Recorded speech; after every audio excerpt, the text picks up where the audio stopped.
Saludos. Hola, buenas tardes, y gracias por estar. I already said it, but I'm so very grateful that you guys are here. I didn't think anyone was gonna show up. I was a little nervous. Pero Anthony and I were talking about yesterday that I would love to see more opportunities representing Spanish and Spanglish and Latinos in this conference and in every conference, to be quite honest. Entonces, I'm gonna start on time and then I can always go over, but I'd like to start on time so that we can sacarle el jugo del evento, ¿verdad? Así que, my name is Doctora Xiomara Rivera Pagan, and I am the founder, bienvenida! I am the founder of LUPA Talks. LUPA stands for Language Understanding for Pride and Action, and my goal is that we feel more confident about our language ability, all of our language ability, so that we can continue to grow in our language ability and connect with more people. So we know that obviously, let's talk Spanglish, vamos a hablar en Spanglish, and I'll talk about my philosophy around Spanglish in a second. But before we get started, I want to get a read of the room. Who feels confident? And I'm not saying fluent, perfect, nothing. You'll know that I don't believe in any of that, pero who feels confident in Spanish? Okay, and it's okay if we're growing our ability. Who feels confident in English? Okay, who feels confident in other languages? What are they? Portuguese. Beautiful. French. ¿Algo más? Bello. Well, I want you to know that there's space for that as well. For your full linguistic repertoire, I want, yes, I am elevating Spanglish. It is intentional. You'll see why. And at the same time, what we do here today is always creating more space for language diversity. And so I am born in Puerto Rico, but raised in the diaspora, and so that came with a lot of questions about identity, belonging. I grew up mostly in the United States, and I had to figure out what does my language, my culture, and growing up outside of it mean in terms of practicing it. And so I decided to be a teacher because it allowed me to learn more about my language and my culture on the job. Entonces, I started to see that heritage speakers especially had certain expectations that were placed on them that weren't placed on English speakers who were learning Spanish. And there was this assumption that, pero tú no eres puertorriqueño, mexicano, lo que sea, why don't you know the language if you identify as that? And there begins, and I had seen that before, right? Me and my sister had those experiences in one way or another. You take the French class instead of the Spanish class so that you don't feel like you're being judged. But to see it play out again and again and again as a Spanish teacher started to ring a bell of like, there's something going on here.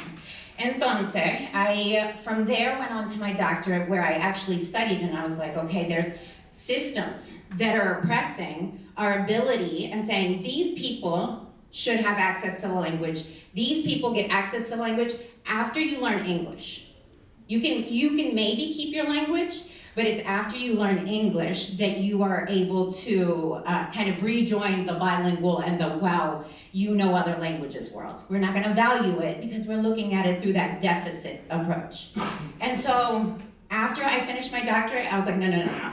I'm done with being in academic spaces. I want to be with my people, and I want to share everything so that you guys don't have to pay my student loans, and you guys get all of the advantage of everything that I learned. So, a couple of key things that I learned in terms of the way that we see language. Translanguaging. That whole skill set of what is Spanglish, ¿verdad? El fluir entre, y yo digo Spanglish, pero esto pasa con different languages, right? This happens in all of the languages in our bilingual, multilingual brain, even in English, right? Where we think there are different ways of speaking English. Think of the West Coast English versus the East Coast English. How we speak English here in Austin, Texas is different from other places, right? So when we start to think of that linguistic diversity, we have an opportunity to either judge it or value it. And so Spanglish, I'm very intentional about elevating Spanglish because it's very triggering to a lot of people, especially Spanish teachers, who love to say the right and the wrongness of language. And the reality is, if our goal is to communicate and to connect, then how is the best way to do that? It is by building confidence. right? Building confidence in our language ability. So the way that I say it is if Spanish is here and English is here, technically everything in between, you've already muddled it up with Spanglish. Así que our goal is to use Spanglish as a tool, not a limiting factor. It's actually something that gives us something to push our language boundaries so that we don't feel like, oh wait, I don't know 100% of the word in Spanish, or I don't know 100% of the sentence in Spanish, now I don't know anything. No.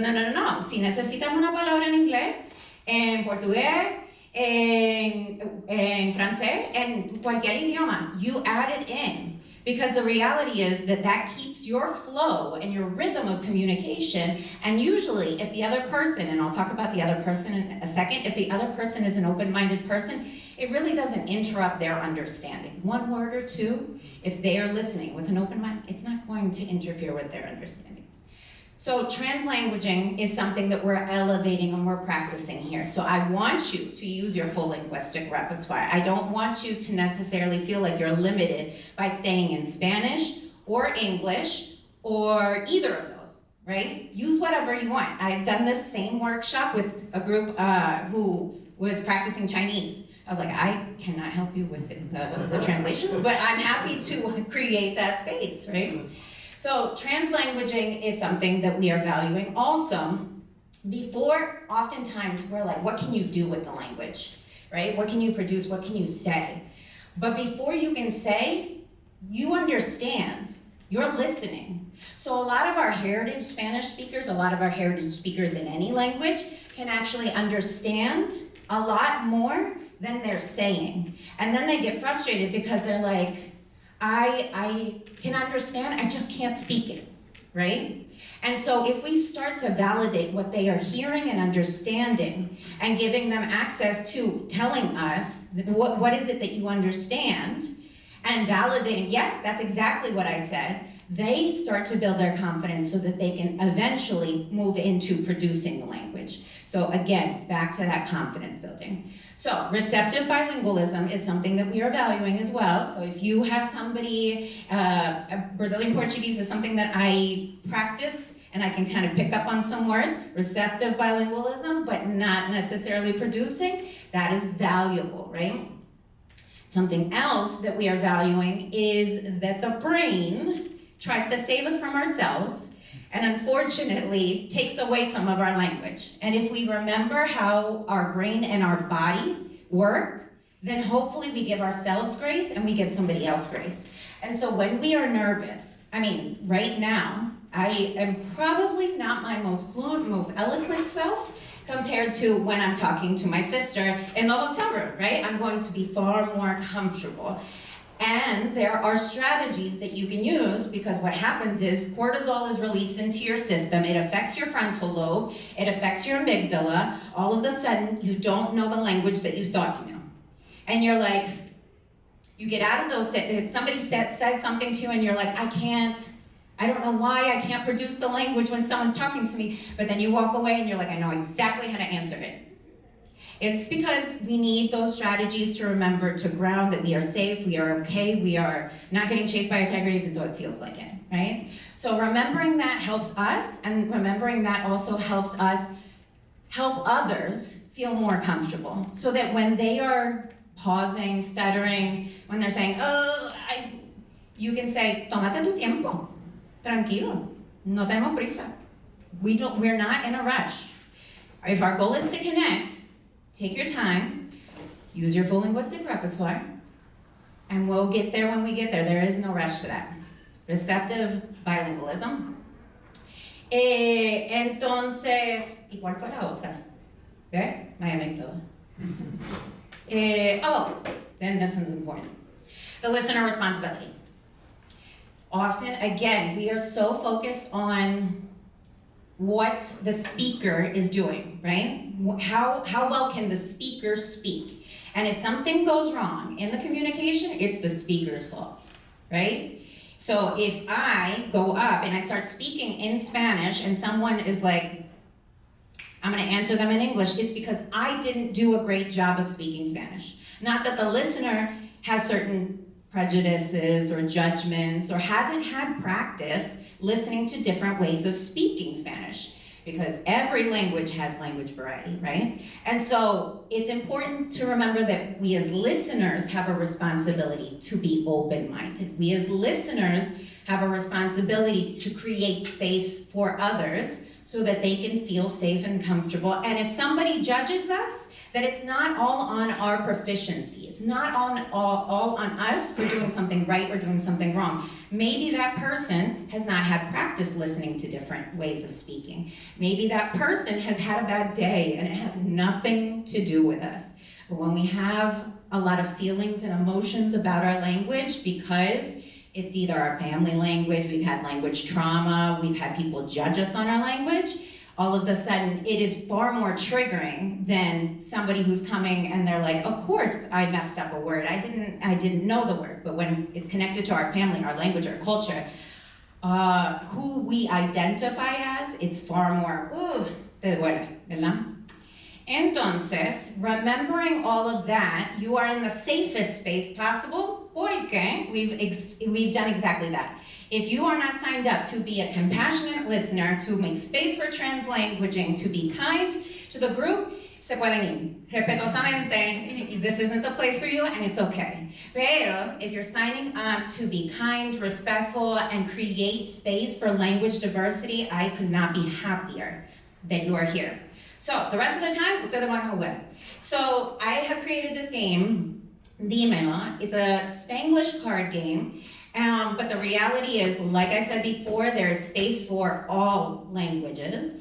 The concept is you have Spanish and English, and we have ponte personal cards, and those questions are just random questions to get to know each other. You can do this with your family, because there's questions that you probably don't ask each other. And you can do this with people that you've never met. You can do this with your students. You can do this with your colleagues. Ponte personal, getting to know you. The other ones that I think are the most fun are dilo como tú quieras. Dilo como tú quieras, or say it how you want to say it, are focused on how we use language, right? So what are different sayings that you use from your culture, from your language, from your family? Refrane, dicho. What language do you dream in? What language have you, what is a great language memory? What's a language memory that wasn't so great? What's something, so those sorts of things we don't create a lot of space for, because those memories create empathy, recognizing that no matter if you are a monolingual, bilingual, multilingual, people have a lot of feelings about language. Language is very emotional. And so when we realize that we are not alone in this, we start to connect. And then there's one more card in case you get it, that is Yo te conozco mejor. So that if you're playing with your family or people that know you, you can kind of rob. And you can say, no, you're not going to answer that question. Yo te lo voy a contestar because yo te conozco mejor. And it's been really nice in terms of giving people flowers, right? And sharing how you see them. And sometimes making fun of them, like mi suegra. Like mi suegra hace con mi suegro. No, yo con mi suegra. Entonces, that's about it in terms of the game. And then the rest of the time is for you guys to actually meet.